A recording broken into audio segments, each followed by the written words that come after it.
আজ বানাচ্ছি ডিমের ডেভিল। ঘরে থাকা উপকরণ দিয়েই তৈরি হয়ে যাবে। নিলাম ছোট 1 কাপ চালের গুঁড়ি, 1 কাপ বেসন, নুন, সামান্য বিট নুন আর একটু হলুদ। এই উপকরণগুলি দিয়ে একটা ব্যাটার বানিয়ে নেব। এবার আমি 4টে আলু সিদ্ধ করে দিয়েছি, আলুগুলোকে মেখে নিলাম।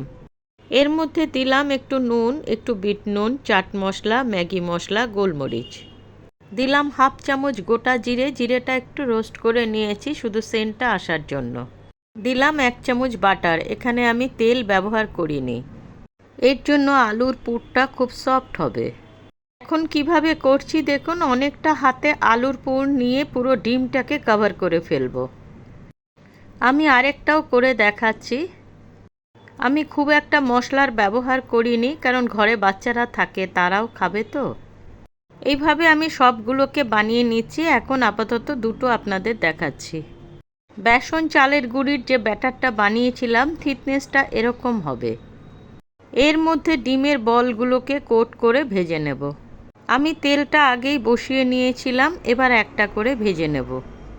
চামচ দিয়ে দিয়ে সাইড থেকে তেল নিয়ে উপরে দিতে থাকবেন, এতে উপরটাও ক্রিস্পি হবে। এইভাবে আমি আরেকটাও করে নিচ্ছি। তৈরি হয়ে গেল ডিমের ডেভিল। Evening snacks. সন্ধেবেলা গেস্ট আসলে তাকেও খাওয়ান, নিজেরাও খান, আপনার প্রশংসাই করবে।